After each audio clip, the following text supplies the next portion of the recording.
Saudi আরবে ব্যাংকে টাকা ছাড়তে গিয়েছি, ইন্ডিয়াতে টাকা ছাড়বো 2010-11 সালের কথা।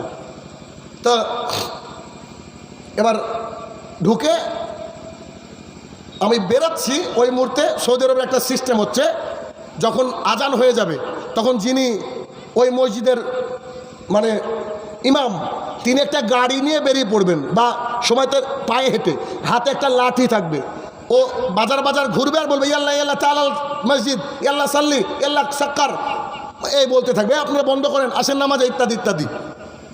যদি সেরকম লোক পায় তো মারে ওরা, যদিও সবাই বন্ধ করে আলহামদুলিল্লাহ, তো কেউ কেউ তো দেরি করে একটু, কারণ ওই আবু জাহেলের বাড়ি তো আর শমশেরগঞ্জে না, আবু জাহেলের বাড়ি তো ওখানে নাকি, তো আবু জাহেল তো থাকেই নাকি। তো কি সেই আমি বেরাচ্ছি আর দুইজন নেপালি মানুষ, নেপালি না বিহারি না মেবি নেপালি, ওরা বাইরে বসে মোবাইলে কি করছে, ওরা তো অমুসলমান হিন্দু, ওরা তো মুসলমান না। আমি বেরোচ্ছি, আমি মতুয়া বলে সৌদি আরবে, মতুয়াকে দেখে আমি তো একটু জোরে জোরে হাঁটছি, যে আমি তো যাবোই মসজিদে, কিন্তু ওদেরকে দেখে মার দিত আবার একটা। তো ওদের দুজনকে বলছে লে শান্তা ইজলিসে না, তোরা এখানে বসে আছিস কেন? আমি একটু দাঁড়ালাম দেখি কি করে। তো তোরা এখানে বসে আছিস কেন, চল তালাল মসজিদ, চল মসজিদে। তখন ওরা দুজনের মধ্যে একজন উঠে বলছে আনা ওয়া হাদা হিন্দু, আমি আর ও হিন্দু। তখন এই ব্যক্তি বলছে খাল্লি বাল্লি হাদা হিন্দু তালাল মসজিদ, তোর হিন্দুর গোষ্ঠী কিলায়, চল মসজিদে চল। আমি বলছি তো আশ্চর্য লোক, ইয়াদেরকে মসজিদে নিয়ে যাবো না। তারপরে ও বলছে যে দুনিয়াটাই আল্লাহর, দুনিয়াটা মুসলমানের জন্য, তো তোরা কি করছিস, চল মসজিদে। তো তারা আবার বলছে যে আনা মাফি মালুম কাইফানা ফিসাল্লি, আমি তো জানি না যে কেমন করে সালাত আদায় করতে হয়। তো ওই মতুয়া বলছে আরাফি সহি কিদা আনতা কিদা, আমি যা করবো তুইও তা করবি, চল মসজিদে। কথা বুঝছেন কিনা? সৌদি আরবের মুনাফিকরাও সালাত আদায় করে, আর আমাদের দেশের নিজেকে যারা নিজে মনে করে আমি হচ্ছে একদম পাক্কা মুসল্লি, সেই ব্যক্তিও সালাত আদায় করে না। কোরআনুল কারীমের আয়াত এবং সামান্য কয়েকটা হাদিস থেকে আমরা একেবারে স্পষ্ট ক্লিয়ার হয়ে গেলাম যে আমরা আল্লাহর জমিনে যতদিন থাকবো ততদিন কি লাগবে, সালাত জরুরি, সালাত জরুরি। আপনার ছেলের বয়সটা 8 বছর 9 বছর 10 বছর, ওকে নিয়ে মসজিদে যেতে হবে। আমার ছেলে 10 বছর বয়স, মাঝে মাঝে পেশাব করে ফেলে বিছানায়, তারপরে ওকে নিয়ে আমি ফজরে যাই, যে বেটা কিছু করার নাই আব্বু, তোমাকে সালাত আদায় করতে যেতে হবে, আমার কিছু করার নাই, কারণ তুমি হয়তো এখন বুঝছো না, কিন্তু জাহান্নামের আগুনে তোমাকে জ্বলতে আমি দেখতে পারবো না।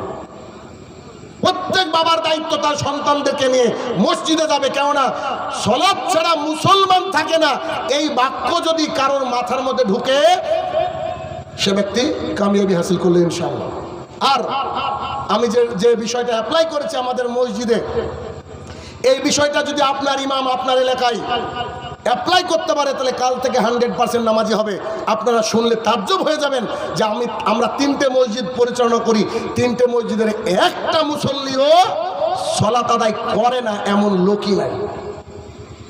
আমাদের ফজরও যতজন, মাগরিবও ততজন, এশায় ততজন, আর আপনার অন্যান্য সালাতে ততজন। এবার জুমার দিনে বাইরে থেকে কিছু লোক আসে, স্বাভাবিক কথা এটা, কিন্তু আমাদের সবসময় এরকম থাকে। কারো কারো সালাত হতে ছুটে যায়, কিন্তু সে আবার আমরা দেখতেই পাই সালাত শেষ হলো মসজিদে এসে সালাত শুরু করলো। কথা বুঝছেন কিনা? এর পেছনে কারণ কি?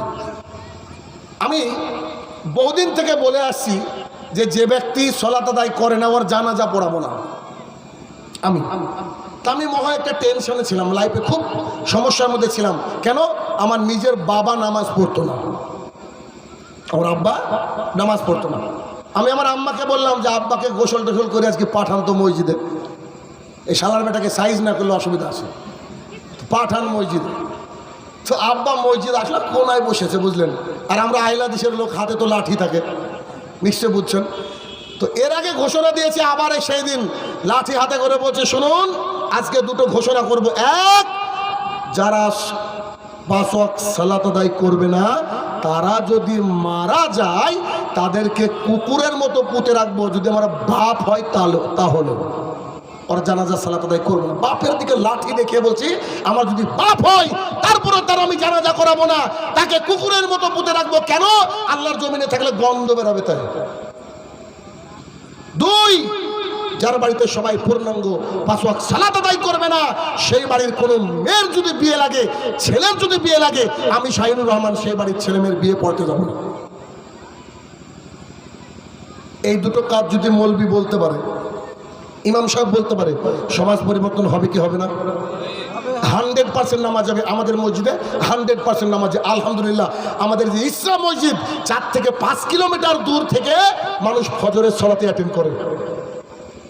এটা হচ্ছে আমরা ভাই, আমরা নতুন আহলে হাদিস, তো আপনাদের মতন বাপ দাদার না। আলহামদুলিল্লাহ আমরা বেঁচে গেছি।